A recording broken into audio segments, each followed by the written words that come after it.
Welcome to CSEB aspirants. അപ്പോൾ ഇന്ന് നമ്മൾ ഡിസ്കസ് ചെയ്യുന്നത് മോക്ക് ടെസ്റ്റ് 2 ആണ് കേട്ടോ. മോക്ക് ടെസ്റ്റ് 1 നമ്മൾ ഓൾറെഡി ചെയ്തിരുന്നു. അപ്പോൾ കാണാത്ത കൂട്ടുകാർ ആരെങ്കിലും ഉണ്ടെങ്കിൽ ഒന്ന് പ്ലേലിസ്റ്റ് ചെക്ക് ചെയ്യുക. കോപ്പറേറ്റീവ് ലോയുടെ പുതിയ അമെൻമെൻറ്റുമായി ബന്ധപ്പെട്ട മോക്ക് ടെസ്റ്റാണ് നമ്മൾ ചെയ്തുകൊണ്ടിരിക്കുന്നത്. അപ്പോൾ നിങ്ങളുടെ ചോദ്യങ്ങളൊക്കെ വായിച്ച് നോക്കി ഉത്തരം കറക്റ്റായിട്ട് എഴുതി നോക്കുക. അതിനുശേഷം ആൻസർ കറക്റ്റാണോ എന്ന് ചെക്ക് ചെയ്യണം. പിന്നെ കൂടാതെ നിങ്ങളുടെ മാർക്കൊന്ന് കമൻറ്റ് ചെയ്താൽ ഉപകാരമായിരിക്കും. ഓക്കെ, അപ്പോൾ നമ്മുടെ വീഡിയോസ്, അതായത് അമെൻമെൻറ്റിൻ്റെ ക്ലാസ് നമ്മൾ അപ്ലോഡ് ചെയ്തിട്ടുണ്ട്. അപ്പോൾ അമെൻമെൻറ്റുമായി ബന്ധപ്പെട്ട കാര്യങ്ങൾ കൂടുതൽ അറിയാൻ നമ്മുടെ ക്ലാസ്സുകൾ കണ്ട സഹായകരമാകും കേട്ടോ. അപ്പോൾ നമ്മുടെ ചാനൽ ആദ്യമായിട്ട് കാണുന്ന കൂട്ടുകാർ ആരെങ്കിലും ഉണ്ടെങ്കിൽ ഒന്ന് സബ്സ്ക്രൈബ് ചെയ്ത് സപ്പോർട്ട് ചെയ്തേണേ. പിന്നെ വീഡിയോ ഇഷ്ടപ്പെട്ടാൽ ലൈക്ക് ചെയ്യുക, ഉപകാരപ്പെട്ട ഫ്രണ്ട്സിനൊക്കെ ഒന്ന് ഷെയർ ചെയ്ത് കൊടുക്കുക. അപ്പോൾ നമുക്ക് കൂടുതൽ ചോദ്യങ്ങളിലേക്ക് കടക്കാം. Cooperative law amendment mock test 2 ആണ്. 21ാമത്തെ ചോദ്യം, section 2AD of KCS act defines, അതായത് സെക്ഷൻസ് അല്ല ഡെഫിനിഷൻസ് പറഞ്ഞിട്ടുള്ളതാണ്. സെക്ഷൻ 2 ധാരാളം ഡെഫിനിഷൻസ് ആണ് പറഞ്ഞിട്ടുള്ളത്. AD എന്ന് പറഞ്ഞ സബ്സെക്ഷൻ 2AD ഏതുമായി ബന്ധപ്പെട്ടിരിക്കുന്നു എന്നതാണ് ചോദ്യം വന്നിട്ടുള്ളത്.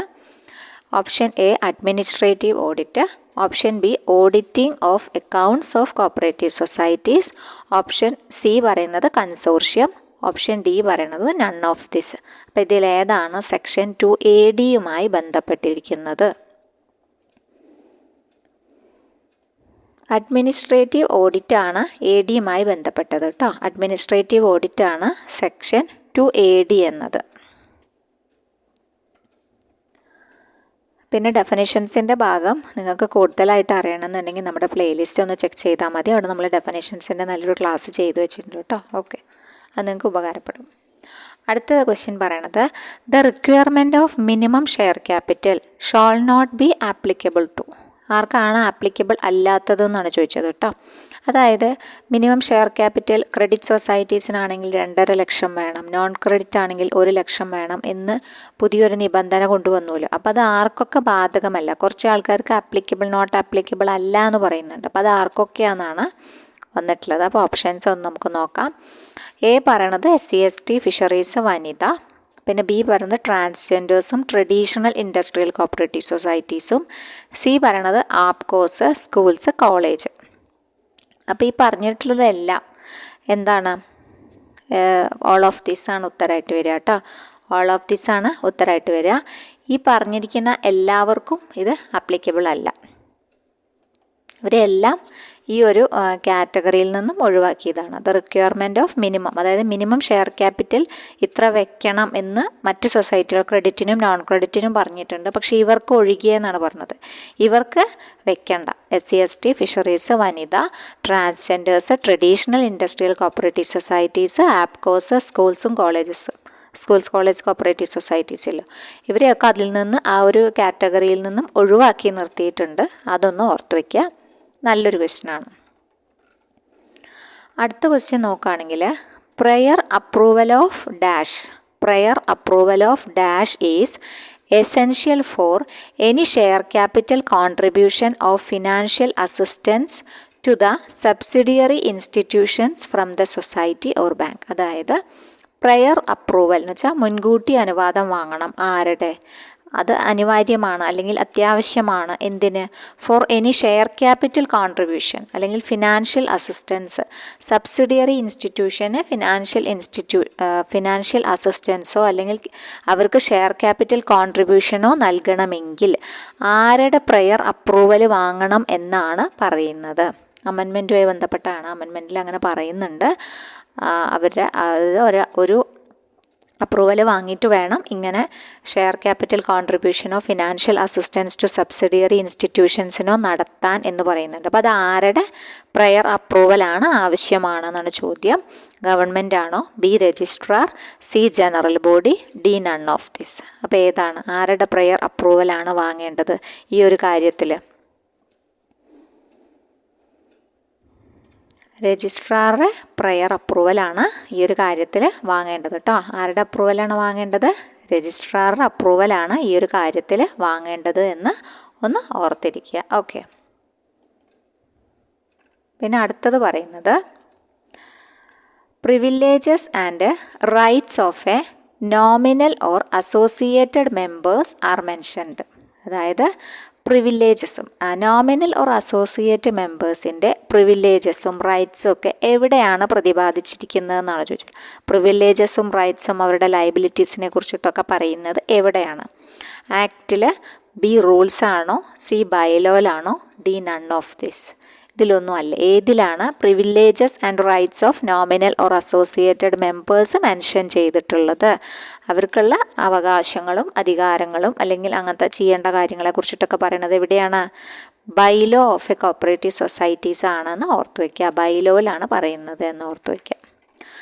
അടുത്ത ക്വസ്റ്റ്യൻ പറയുന്നത്, if general body of a society has decided to enhance the share value, the right of a member to continue in membership will remain for a period of dash from the date of enhancement of value of share. ഒന്നുകൂടി ചോദ്യം വായിക്കാം. If general body of a society, general body സൊസൈറ്റിയുടെ general body തീരുമാനിച്ചു എന്ത്? Enhancement, share value enhance ചെയ്യാൻ, ഉയർത്താൻ തീരുമാനിച്ചാൽ, അപ്പോൾ ഒരു റൈറ്റ് ഓഫ് എ മെമ്പർ, ഒരു മെമ്പറുടെ അവകാശം, മെമ്പർഷിപ്പ് കണ്ടിന്യൂ ചെയ്യാൻ, തുടരാനുള്ള മെമ്പറുടെ അവകാശം എത്ര കാലം നിലനിൽക്കും എന്നാണ്. ആ ഒരു പീരിയഡിൽ കേട്ടോ, എത്ര നാളുകൊണ്ട് അത് അടച്ചു തീർക്കണം എന്നാണ്. Will remain for a period of dash from the date of enhancement of value. അതായത് ഈ വാല്യൂ ഓഫ് ഷെയർ എൻഹാൻസ് ചെയ്തതിൻ്റെ ഡേറ്റ് മുതൽ എത്ര നാൾക്കകം ആ മെമ്പർക്ക് ആ ഒരു അവകാശം, അടയ്ക്കാനുള്ള അവകാശം കണ്ടിന്യൂ ചെയ്യും എന്നാണ് ചോദിച്ചിട്ടുള്ളത്. എത്ര നാൾ അത് കണ്ടിന്യൂ ചെയ്യും? അപ്പോൾ എത്ര നാളാണ്? 2 ഇയർ ആണോ? ഓപ്ഷൻ ബി 5 ഇയർ ആണോ? ഓപ്ഷൻ സി 1 ഇയർ ആണോ? Option D none of these ആണോ? ഏതാണ്? എത്ര നാൾ നിലനിൽക്കും എന്നാണ് പറയണത്? അമെൻമെൻറ്റിൽ ഇതൊക്കെ ഉൾക്കൊള്ളിച്ചിട്ടുണ്ട് കേട്ടോ. അപ്പോൾ ഉത്തരമായിട്ട് വരുന്നത് 5 വർഷമാണ്. 5 വർഷം നിലനിൽക്കും എന്നാണ് പറയുന്നത്. 5 വർഷമാണ് പറയുന്നത് കേട്ടോ.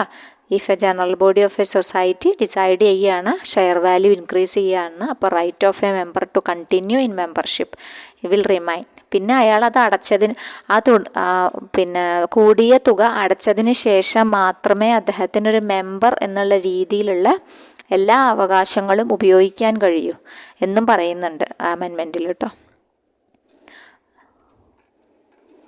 നെക്സ്റ്റ് ക്വസ്റ്റ്യൻ പറയുന്നത്, dash in the committee of each society shall be reserved for members who shall not exceed the age of 40 years. Dash in the committee of each society. ഓരോ സൊസൈറ്റിയിലും കമ്മിറ്റിയിൽ റിസർവ് ചെയ്തിട്ടുണ്ട്, മെമ്പേഴ്സിന് റിസർവ് ചെയ്തിട്ടുണ്ട്. Shall not exceed the age of 40 years.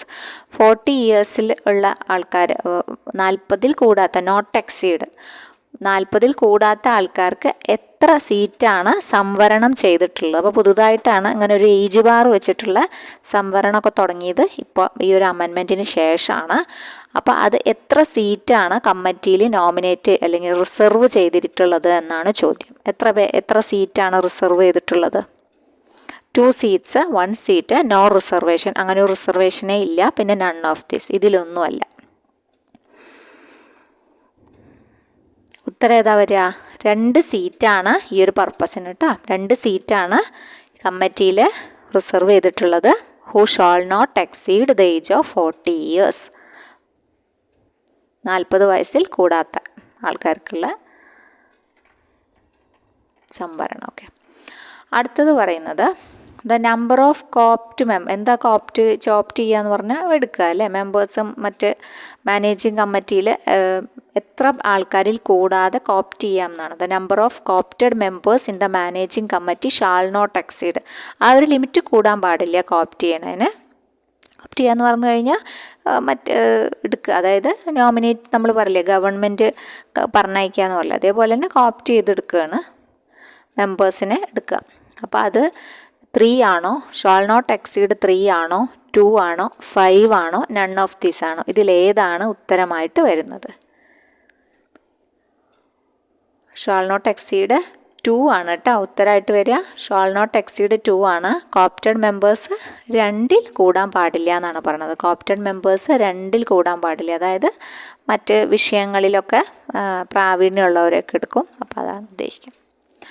പിന്നെ the government shall by notification in the gazette constitute a state cooperative election commission for the സൂപ്പറിൻറ്റൻഡൻസും direction and control of the preparation of electoral rolls and for the conduct of all election to cooperative societies. Government notification ഗസറ്റിൽ പുറപ്പെടുവിക്കുകയും അതുവഴി state cooperative election commission constitute ചെയ്യുകയും ചെയ്യുന്നു.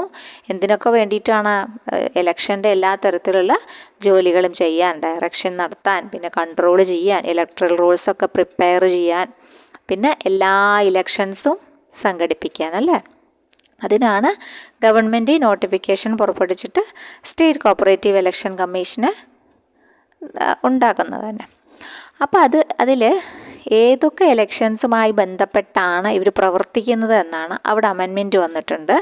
അപ്പോൾ option A the state cooperative union, option B circle cooperative union, option C election to the president, vice president and representative general body, അവരുമായി ബന്ധപ്പെട്ട election. All of this, ഇതിലേതാണ് ഉത്തരമായി വരുന്നത്?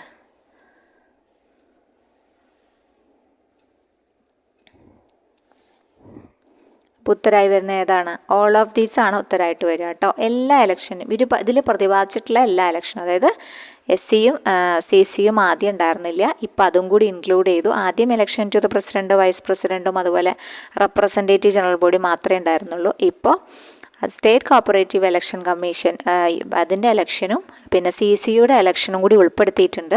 അപ്പോൾ അത് പ്രത്യേകം ഓർത്തിരിക്കുക. എല്ലാ ഇലക്ഷൻസും ഇതിൻ്റെ അണ്ടറിലാണ് നടത്തുന്നത്, സ്റ്റേറ്റ് കോപ്പറേറ്റീവ് ഇലക്ഷൻ കമ്മീഷൻ്റെ അണ്ടറിലാണ് നടത്തുന്നത് എന്ന് ഓർത്തിരിക്കുക. അടുത്ത ക്വസ്റ്റ്യൻ വരുന്നത് section 28 subsection 1E sub rule subsection വീണ്ടും സബ്സെക്ഷൻ 3ൽ എന്താ പറഞ്ഞിട്ടുള്ളതെന്ന്.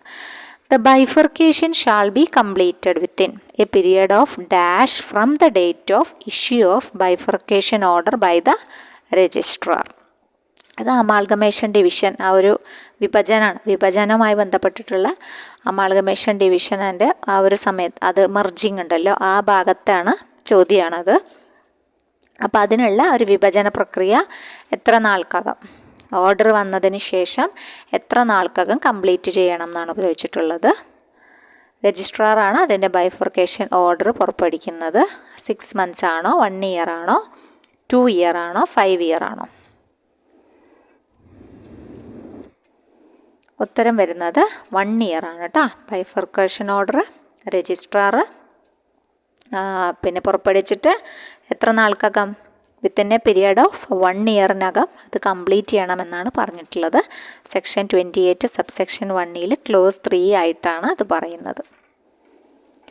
അടുത്ത question, the state chief cooperative election commissioner, സ്റ്റേറ്റിൻ്റെ chief cooperative election commissioner shall be an officer not below the rank of, എന്താണ് അദ്ദേഹത്തിൻ്റെ അധികാരം, ഏത് പോസ്റ്റിലുള്ള ആളാണ് ഈ ഒരു പോസ്റ്റിലേക്ക് വരുന്നത്? അഡീഷണൽ രജിസ്ട്രാർ ആണോ, option B special secretary to government from the law department ആണോ, സ്പെഷ്യൽ സെക്രട്ടറി ടു ഗവൺമെൻറ് ആണോ, ജോയിൻറ്റ് രജിസ്ട്രാർ ആണോ? ആരാണ് ഈ ഒരു പദവിയിലേക്ക് അനുയോജ്യമായ ആൾ എന്ന് പറയുന്നത്? ആരാണ്? അപ്പോൾ പ്രത്യേകം പറഞ്ഞിട്ടുണ്ട്, ആദ്യം സ്പെഷ്യൽ സെക്രട്ടറി ആയിരുന്നു, ഇപ്പോൾ സ്പെഷ്യൽ സെക്രട്ടറി ടു ഗവൺമെൻറ് ഏത് ഡിപ്പാർട്ട്മെൻറ്റ് എന്നും കൂടി പറയുന്നുണ്ട്, ലോ ഡിപ്പാർട്ട്മെൻ്റ് എന്നാണെന്നും കൂടി പറയുന്നുണ്ട്. അപ്പോൾ അതൊന്ന് ഓർത്ത് വെക്കണം, ലോ ഡിപ്പാർട്ട്മെൻ്റ് എന്നാണ് ഇപ്പോൾ സ്റ്റേറ്റിൻ്റെ ചീഫ് കേട്ടോ. ചീഫ് കോപ്പറേറ്റീവ് ഇലക്ഷൻ കമ്മീഷണറിനെ എടുക്കുക, special secretary to government from the law department ആണെന്ന് ഓർത്തിരിക്കുക. അടുത്ത ക്വസ്റ്റ്യൻ നോക്കുകയാണെങ്കിൽ, administrator or an administrative committee consisting of not more than dash one among them as convener who shall be from among the members of the society. അഡ്മിനിസ്ട്രേറ്ററെയും administrative കമ്മിറ്റീനെയും constitute ചെയ്യുമ്പോൾ എത്ര പേര് വേണം, നോട്ട് മോർ ദാൻ, ഇത്ര പേരിൽ കൂടാൻ പാടില്ല എന്ന് പറഞ്ഞിട്ടുണ്ട്. അപ്പോൾ അത് എത്രയാണ്? അതിലെ ഒരാൾ കൺവീനർ ആയിരിക്കും. പിന്നെ who shall be from among the members of the society affairs, അതായത് സൊസൈറ്റിയുടെ അഫയേഴ്സ് കൈകാര്യം ചെയ്യാനുള്ള ഇവരിൽ മെമ്പേഴ്സ് ആയിരിക്കണം എന്ന് പറഞ്ഞിട്ടുണ്ട്. ആദ്യം മെമ്പേഴ്സ് ആവണം നിർബന്ധമില്ല, നീഡ് നോട്ട് ബി എന്ന് പറഞ്ഞായിരുന്നു. പക്ഷേ ഇപ്പം എന്തു പറയുന്നുണ്ട്, who shall be from among മെമ്പേഴ്സിൽ നിന്നും തിരഞ്ഞെടുക്കണം എന്നാണ് പറഞ്ഞിട്ടുള്ളത്. അതാണ് അഡ്മിനിസ്ട്രേറ്ററെ അപ്പോൾ എത്ര ആൾ കൂടാൻ പാടില്ല? നോട്ട് മോർ ദാൻ എത്ര ആൾ? ഏതാണ് ഓപ്ഷൻ? 5 ഇൻഡിവിജ്വൽസ് ആണോ, 2 ഇൻഡിവിജ്വൽസ് ആണോ, 3 ഇൻഡിവിജ്വൽസ് ആണോ, നൺ ഓഫ് ദീസ് ആണോ ഉത്തരം വരിക? ഉത്തരം വരുന്നത് 3 ആളിൽ കൂടാൻ പാടില്ല എന്നാണ്. നോട്ട് മോർ ദാൻ 3 ഇൻഡിവിജ്വൽസ് എന്നാണ് ഉത്തരം വരിക. Not more than 3 individuals. Administrator അല്ലെങ്കിൽ അഡ്മിനിസ്ട്രേറ്റീവ് കമ്മിറ്റിയിൽ 3-ൽ കുറയാത്ത, നോട്ട് മോർ ദാൻ 3-ൽ കൂടാൻ പാടില്ല കേട്ടോ. നോട്ട് മോർ ദാൻ 3 ഇൻഡിവിജ്വൽസ് എന്നാണ് പറയുന്നത്. അടുത്തത് പറയുന്നത് അഡ്മിനിസ്ട്രേറ്റർ അല്ലെങ്കിൽ അഡ്മിനിസ്ട്രേറ്റീവ് കമ്മിറ്റി കോൺസ്റ്റിറ്റ്യൂട്ട് ചെയ്യുന്നത് ഫോർ എ പീരിയഡ് ഓഫ്, എത്ര നാളാണ് അതിൻ്റെ ഒരു കോൺസ്റ്റിറ്റ്യൂട്ട് ചെയ്യണതിൻ്റെ ഒരു പരിധി, സമയപരിധി എത്രയാണ്? 6 months ആണോ, നോട്ട് എക്സീഡിങ് 6 months ആണോ, 6 മാസത്തിൽ കൂടാൻ പാടില്ല എന്നാണോ പറയണത്? നോട്ട് എക്സീഡിങ് 3 months ആണോ, 3 മാസത്തിൽ കൂടാൻ പാടില്ല എന്നാണോ പറയണത്? നൺ ഓഫ് ദിസ് ആണോ? ഏതാണ് ഉത്തരമായിട്ട് വരിക? അഡ്മിനിസ്ട്രേറ്റീവ് കമ്മിറ്റിയുടെ കാലാവധിയാണ് പറഞ്ഞത്. അപ്പോൾ പറയുന്നത് നോട്ട് എക്സീഡിങ് 6 months ആണ് കാലാവധി പറയുന്നത്. പിന്നെ രജിസ്ട്രാർക്ക് നിർബന്ധമെന്ന് തോന്നിയാൽ അല്ലെങ്കിൽ കാരണങ്ങൾ സഹിതം അറിയിച്ചു കഴിഞ്ഞാൽ കുറച്ചും കൂടി കാലാവധിയൊക്കെ നീട്ടി നൽകുന്നതായിരിക്കും. അടുത്തത് പ്രൊഫഷണൽ എഡ്യൂക്കേഷൻ ഫണ്ട് മെയിൻറ്റെയിൻ ചെയ്യുന്നത് ആരാണ്? പ്രൊഫഷണൽ എഡ്യൂക്കേഷൻ ഫണ്ട് മെയിൻറ്റെയിൻ ചെയ്യുന്നത് ആരാണ്? ഗവൺമെൻറ് ആണോ, സൊസൈറ്റി ആണോ, രജിസ്ട്രാർ ആണോ, നൺ ഓഫ് ദീസ് ആണോ? ആരാണ് പ്രൊഫഷണൽ എഡ്യൂക്കേഷൻ ഫണ്ട് മെയിൻറ്റെയിൻ ചെയ്യുന്നത്? രജിസ്ട്രാർ ആണ് പ്രൊഫഷണൽ എഡ്യൂക്കേഷൻ ഫണ്ട് മെയിൻറ്റെയിൻ ചെയ്യുന്നത് കേട്ടോ. രജിസ്ട്രാറുടെ കയ്യിലാണത്. അപ്പോൾ ഇത് ആദ്യം ഒരു സ്റ്റാറ്റ്യൂട്ടറി ഫണ്ട് ആയിരുന്നില്ല. ഇപ്പോൾ പക്ഷേ സ്റ്റാറ്റ്യൂട്ടറി ഫണ്ടിൻ്റെ തലത്തിലേക്ക് ഉൾപ്പെടുത്തിയിരിക്കുകയാണ് ചെയ്തിട്ടുള്ളത്. അതുകൊണ്ടാണ് പ്രൊഫഷണൽ ഫണ്ട് എഡ്യൂക്കേഷൻ ഫണ്ടുമായി ബന്ധപ്പെട്ട കാര്യങ്ങൾ നിർബന്ധമായി പഠിക്കണം. അപ്പോൾ professional education fund maintained by the registrar നമ്മൾ കണ്ടു. അത് മെൻഷൻ ചെയ്യുന്നത് ഏത് സെക്ഷനിലാണ് എന്നാണ് ചോദിച്ചിട്ടുള്ളത്. അപ്പോൾ 56 subsection 1A, 56 subsection 1B, 56 subsection 1C, 56 subsection 1D എന്ന് പറഞ്ഞിട്ടുണ്ട്. 4 ആക്കി. അപ്പോൾ 4 നിർബന്ധമായി സൂക്ഷിക്കേണ്ട അല്ലെങ്കിൽ സ്റ്റാറ്റ്യൂട്ടറി റിസർവുകൾ 4 എണ്ണമാണ് ഉള്ളത് കേട്ടോ. അപ്പോൾ ആദ്യം 3 എണ്ണമാണ് ഉണ്ടായിരുന്നത്. ഇപ്പോൾ ഈ പ്രൊഫഷണൽ എഡ്യൂക്കേഷൻ ഫണ്ടിനെ കൂടി 4-മതായി ഉൾപ്പെടുത്തിയിട്ടുണ്ട്. അപ്പോൾ 4-മതായി ഉൾപ്പെടുത്തിയ കാരണം ഈ 56 1 ഡിയിലാണ് എന്തുള്ളത്? ഈ പ്രൊഫഷണൽ എഡ്യൂക്കേഷൻ ഫണ്ടിൻ്റെ കാര്യം മെൻഷൻ ചെയ്യുന്നത് കേട്ടോ. 56 1 ഡിയിലാണ് പ്രൊഫഷണൽ എഡ്യൂക്കേഷൻ ഫണ്ട് ഇപ്പം മെൻഷൻ ചെയ്യുന്നത് എന്ന് ഓർത്തിരിക്കുക. അടുത്ത question, if the immovable property is to be utilised for activities connected with the objective of the society, it shall seek the prior approval from the dash based on the resolution of the general body of the society. അതായത് immovable property utilise ചെയ്യുകയാണ്. എന്തിനു വേണ്ടിയിട്ട്? സൊസൈറ്റിയുടെ objectives അല്ലെങ്കിൽ ആക്ടിവിറ്റീസുമായി connect ചെയ്തിട്ടുള്ള ആവശ്യങ്ങൾക്ക് immovable property use ചെയ്യുകയാണെങ്കിൽ ആരുടെ കയ്യിൽ നിന്ന് പ്രയർ അപ്രൂവൽ വാങ്ങണം? അതുപോലെ തന്നെ ജനറൽ ബോഡിയിൽ റെസല്യൂഷൻ വയ്ക്കും വേണം. ജനറൽ ബോഡിയിൽ സമ്മതം അറിയാൻ വേണം. ആൾക്കാരുടെ അംഗങ്ങളുടെ പിന്നെ സമ്മതം വാങ്ങും കൂടി വേണം. അപ്പോൾ അതുകൂടാതെ പ്രയർ അപ്രൂവൽ ആരിൽ നിന്ന് വാങ്ങണം എന്നാണ് പുതിയ അമെൻമെൻറ്റിൽ പറയുന്നത്. ഓപ്ഷൻ എ പറയുന്നത് registrar, option B government, option C managing committee, option D none of this. അപ്പോൾ ആരിൽ നിന്നാണ് വാങ്ങേണ്ടത്? രജിസ്ട്രാറിൽ നിന്നാണ് വാങ്ങേണ്ടത് കേട്ടോ. രജിസ്ട്രാർ പ്രയർ അപ്രൂവൽ വാങ്ങിയതിന് ശേഷമാണ് ആ ഒരു പ്രൊസീജിയർ നടത്തേണ്ടത്. അടുത്ത question, the valuation of immovable property to be pledged as a security to a cooperative society shall be valued by. ഇത് പുതിയ ഭാഗത്തുള്ളതാണ്. അപ്പോൾ ഇമ്മൂവബിൾ പ്രോപ്പർട്ടി പ്ലഡ്ജ് ചെയ്തു, പണയം വെച്ചു, സെക്യൂരിറ്റി ആയിട്ട് കൊടുത്തിട്ടുള്ളത് എന്താണ്? ഇമ്മൂവബിൾ പ്രോപ്പർട്ടിയാണ്. അപ്പോൾ അത് കോപ്പറേറ്റീവ് സൊസൈറ്റിയിൽ വാല്യൂ ചെയ്യുന്നത് എങ്ങനെയാണ്? എത്രയാണെങ്കിൽ where the loan amount is below 10 lakh, 10 ലക്ഷത്തിൽ കുറഞ്ഞ തുകയ്ക്കാണ് വെച്ചിട്ടുള്ളതെങ്കിൽ ആരാണ് വാല്യൂ ചെയ്യുന്നത് എന്നാണ് ഇവിടെ ചോദ്യം വന്നിട്ടുള്ളത് കേട്ടോ. അപ്പോൾ option A chief executive officer, option B valuation officer, option C officer അല്ലെങ്കിൽ officers authorised by the committee. Committee തീരുമാനിക്കുന്നതാണോ, നൺ ഓഫ് ദിസ് ആണോ, ഇതിലേതാണ് ഉത്തരമായിട്ട് വരുന്നത്? 10 ലക്ഷത്തിൽ കുറവാണ് കേട്ടോ. Where the loan amount is below 10 lakh ആണ്. പിന്നെ ശ്രദ്ധിക്കേണ്ടത് വാല്യുവേഷൻ എന്തിനു വേണ്ടിയിട്ടാണ്? ഇമ്മൂവബിൾ പ്രോപ്പർട്ടിയാണ്. അപ്പോൾ ഉത്തരമായിട്ട് വരുന്നത് ഓഫീസർ അല്ലെങ്കിൽ ഓഫീസേഴ്സ് ഓതറൈസ്ഡ് ബൈ ദ കമ്മിറ്റിയാണ് ഇവിടെ എന്ത് ചെയ്യുന്നത്? ഈ വാല്യുവേഷന് വേണ്ടിയിട്ട് പോകുന്നത് കേട്ടോ. ഓഫീസർ അല്ലെങ്കിൽ ഓഫീസേഴ്സിന് വേണ്ടിയിട്ടാണ്. കമ്മിറ്റി ഓതറൈസ് ചെയ്ത ആൾക്കാരാണ് ഈ 10 ലക്ഷത്തിൽ കുറവാണെങ്കിൽ ഈ ഒരു വാല്യുവേഷൻ പർപ്പസിന് പോകുന്നത്. ഇനി അടുത്ത ചോദ്യം, the valuation of immovable property to be pledged as a security to a cooperative society shall be valued by where the loan amount exceeds 10 lakh. ഈ ലോൺ എമൗണ്ട് 10 ലക്ഷം കൂടുകയാണെന്ന് വിചാരിക്കുക. കൂടുകയാണെങ്കിൽ ആരാണ് പോകേണ്ടതെന്നാണ് ചോദ്യം. വാല്യൂ ചെയ്യുന്നത് ആരാണ്? ചീഫ് എക്സിക്യൂട്ടീവ് ഓഫീസർ ആണോ, എ പാനൽ ഓഫ് 5 members ആണോ, സി വാല്യുവേഷൻ ഓഫീസർ ആണോ, നൺ ഓഫ് ദീസ് ആണോ? ആരാണ് ഈ ഒരു പർപ്പസിന് വേണ്ടി പോകുന്നത്? അപ്പോൾ ഇവിടെ ഉത്തരമായിട്ട് വരുന്നത് എ പാനൽ ഓഫ് 5 members ആണ് കേട്ടോ. ഒരു പാനലുണ്ട്, ആ പാനൽ ഓഫ് 5 members ആണ്. 5 ആൾക്കാരടങ്ങിയ ഒരു പാനലാണ് ഈ ഒരു 10 ലക്ഷത്തിൽ കൂടിയ എമൗണ്ടുകൾക്കാണെങ്കിൽ പോവുക. അപ്പോൾ ഈ വീണ്ടും അതുമായി ബന്ധപ്പെട്ട ചോദ്യമാണ്, the valuation of immovable property to be pledged as a security to cooperative societies. Cooperative സൊസൈറ്റിയിൽ ഇമ്മൂവബിൾ പ്രോപ്പർട്ടിയാണ് പ്ലഡ്ജ് ചെയ്തിരിക്കുന്നത്. അതിൻ്റെ വാല്യുവേഷൻ സമയത്ത് വെറുതെ ലോൺ എമൗണ്ട് 10 ലക്ഷത്തിൽ കൂടുകയാണെങ്കിൽ നമ്മൾ പറഞ്ഞു ഒരു പാനൽ ഓഫ് 5 members ആണ് പോകേണ്ടത് വാല്യൂ ചെയ്യാനെന്ന് പറഞ്ഞു. അപ്പോൾ അവർ കൺസിസ്റ്റിംഗ് ഓഫ്, അവരിൽ ആരൊക്കെ ഉൾപ്പെടും എന്നാണ് ചോദ്യം വന്നിട്ടുള്ളത്. 2 officers including the chief executive officer. 2 ഉദ്യോഗസ്ഥർ കൂടെ ആരുണ്ട്? അതിലൊരാൾ പിന്നെ ചീഫ് എക്സിക്യൂട്ടീവ് ഓഫീസർ ആയിരിക്കും. പിന്നുള്ളത് 2 members ഓഫ് ദ കമ്മിറ്റി. കമ്മിറ്റിയിൽ 2 members. പിന്നെ ഒരു ഇൻഡിപെൻഡൻറ്റ് വാല്യൂർ, ഒരു കമ്മിറ്റി ഓതറൈസ് ചെയ്ത ഒരു ഓതറൈസ്ഡ് വാല്യൂർ ഉണ്ടായിരിക്കും. അപ്പോൾ പിന്നെ ഓൾ ഓഫ് ദിസ് ഏതാണ് ഉത്തരമായിട്ട് വരിക?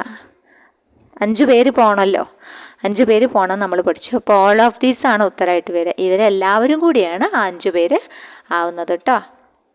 ആരൊക്കെ? ഒന്ന് സെക്രട്ടറിയും പിന്നെ ഒരു ഓഫീസറും പോവും. അപ്പോൾ 2 2 members, കമ്മിറ്റിയിൽ നിന്ന് 2 പേര് പോവും.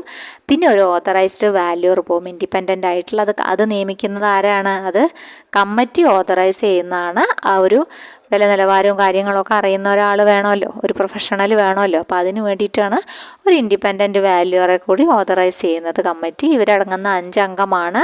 10 ലക്ഷത്തിൽ കൂടുതലാണെങ്കിൽ വാല്യുവേഷന് പോകുന്നത് എന്ന് ഓർത്തിരിക്കണം. അടുത്ത ചോദ്യം, it shall be the duty of the dash cause to audit to accounts of every society at least once in every year. ആരുടെ ഡ്യൂട്ടിയാണ്? എല്ലാ വർഷവും ഒരിക്കൽ ഓഡിറ്റ് ചെയ്യേണ്ടത് ആരുടെ ഉത്തരവാദിത്തമാണ്? രജിസ്ട്രാറുടെ ആണോ, മാനേജിങ് കമ്മിറ്റിയുടെ ആണോ, ജനറൽ ബോഡിയുടെ ആണോ, നൺ ഓഫ് ദീസ് ആണോ? ആർക്കാണ് ആ ഉത്തരവാദിത്തമുള്ളത്?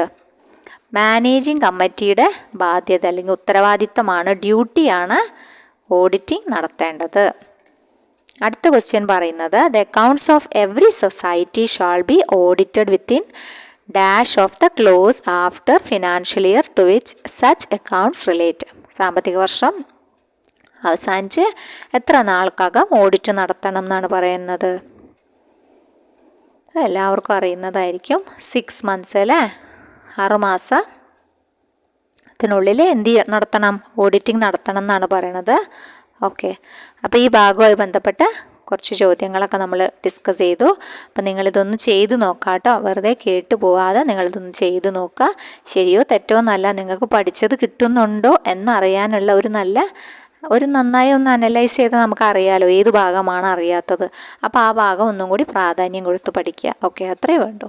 അപ്പോൾ നിങ്ങൾ ചെയ്ത് നോക്കണവരുണ്ടെങ്കിൽ മാർക്ക് ഒന്ന് കമൻറ്റ് ചെയ്യുക കേട്ടോ. മാർക്ക് എന്തോ ആയിക്കോട്ടെ, ചെയ്ത് നോക്കുന്നവർ ഇൻട്രസ്റ്റഡ് ആണെങ്കിൽ മാർക്കൊന്ന് കമൻറ്റ് ചെയ്യുക. ഓക്കെ, അപ്പോൾ ബാക്കി ക്വസ്റ്റ്യൻസുമായിട്ട് നമുക്ക് അടുത്ത വീഡിയോയിൽ കാണാം. താങ്ക്